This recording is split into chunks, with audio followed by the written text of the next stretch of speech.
দর্শক, citizen journal 24-এ আপনাদেরকে স্বাগত জানাচ্ছি। এই মুহূর্তে অবস্থান করছি রাজধানীর পশ্চিম রাজাবাজারে। আমরা এই সাততলা একটি ভবনের সামনে দাঁড়িয়ে আছি। এখানে আমরা জানতে পারলাম যে দোতলা যে ইউনিট আছে ওই এক ইউনিটে জামাত নেতা রহস্যজনক মৃত্যু হয়েছে। এই খবরের পরিপ্রেক্ষিতে কিন্তু আমরা এখানে এসে যুক্ত হয়েছি এবং এখানে পুলিশ সদস্যরা এসেছেন এবং সিআইডি এসেছেন। এখানে তারা রহস্য উদ্ঘাটন করছেন।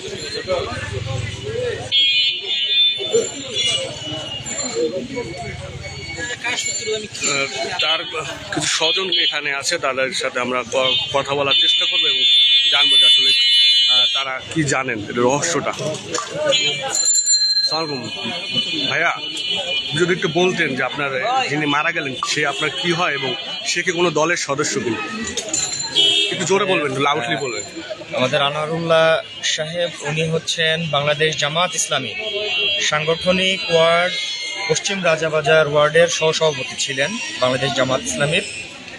উনি পেশায় একজন শিক্ষক ছিলেন, পাশাপাশি উনি ওনার চাকরি জীবন শেষে এখানে হোমিওপ্যাথি একটা দোকান ওনার ছিলেন, ফার্মেসি ছিলেন। জি, উনি নিতান্তই ভালো মানুষ, হাসি খুশি এবং খুবই নরম মনের মানুষ, পরেজগার এবং নামাজি একজন মানুষ।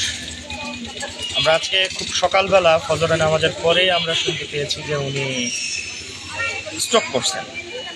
ওনাকে স্কয়ার হসপিটালে নেওয়া হয়েছে। তাৎক্ষণিক আমরা ওইখানে যাই, হসপিটালে যাই এবং হসপিটালে যাওয়ার পরে আমরা শুনতে পাই যে হচ্ছে এটা আসলে স্ট্রোক না, রাত্রে ওনার বাসায় চোর ঢুকেছিল।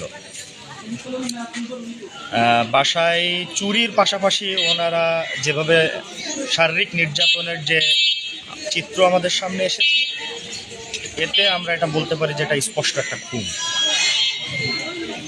এই পূর্ব রাজাবাজার পশ্চিম রাজাবাজার এলাকায় ইতিপূর্বেও এই ধরনের আরো অনেকগুলো চুরির ঘটনা, হতাহতের ঘটনা ঘটেছে। খুনের ঘটনাও এর সাথে জড়িত। এই যে অনিরাপত্তা, প্রশাসনের গাফেলতি এবং এই যে নিরাপত্তার ঘাটতির কারণে আজকে বাসার ভিতরেও মানুষ নিরাপদ না। আজকে পথে ঘাটে তো মানুষ অনিরাপদ, এর পাশাপাশি মানুষ বাসা বাড়িতেও অনিরাপদ। প্রশাসন যদি তাৎক্ষণিক, এবং আমাদের দাবি হচ্ছে আজকের ভিতরে যদি এই আসামিদেরকে গ্রেফতার না করা হয়, তাহলে মানুষ ইনসিকিউরিটি ফিল করবে। ঠিক আছে, সমাজের যে দুরবস্থার চিত্র, এই চিত্র মানুষকে আরো হতাশ করবে। আইন শৃঙ্খলার এই অবনতি এই সরকারের উপরে মানুষের আস্থাকে দুর্বল করে দিবে।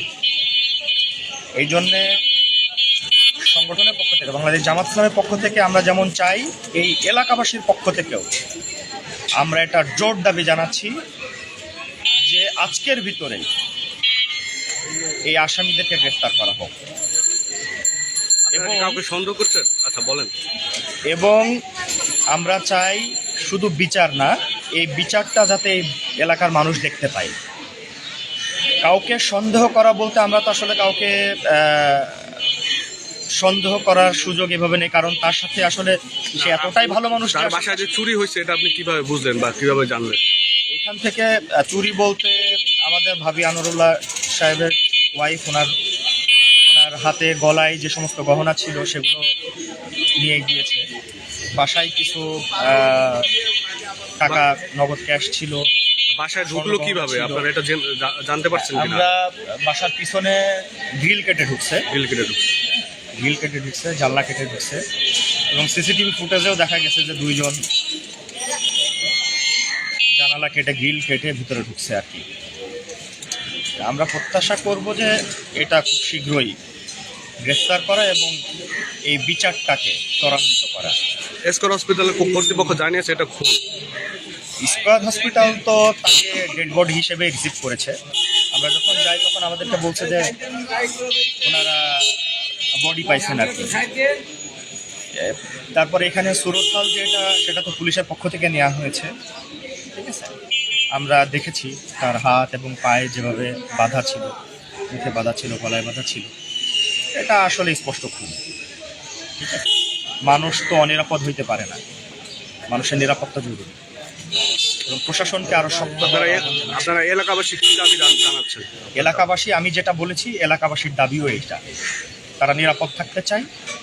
যারা এই ধরনের ঘৃণ্য চক্রান্ত করছে, এই ধরনের ঘৃণ্য কাজগুলো করে বেড়াচ্ছে, তাদেরকে অতি শীঘ্রই আইনের আওতায় নিয়ে আসা এবং শাস্তির মুখোমুখি করা, বিচারের মুখোমুখি করা। যে দর্শক, আপনারা শুনলেন যে এলাকাবাসীর একটাই দাবি, তারা এই হত্যাকাণ্ডের দ্রুত বিচার চান এবং দেশের যে জনগণ যে অনিরাপদে ভুগছেন, এই কারণে তারা আইন শৃঙ্খলা বাহিনীর কাছে দাবি জানাচ্ছেন যে যাতে এই বিচার কার্য দ্রুত কার্যকর করা হয়। এখানে পুলিশ এবং সিআইডি কিন্তু এসেছে এবং তারা আলামতগুলো জব্দ করছেন এবং তারা উদ্ঘাটন করার চেষ্টা করছেন যে খুনের রহস্য কী। এলাকার মানুষ কিন্তু এসে এই বাড়ির সামনে ভিড় জমাচ্ছেন। এই 7তলা ভবনের দোতলা এক ইউনিটে কিন্তু জামাতের নেতা রহস্যজনক মৃত্যু আমরা এসে এটা জানতে পারব। দর্শক, এখানকার এখনই ছিল সব সর্বশেষ। পরবর্তীতে লাইভে আসবো।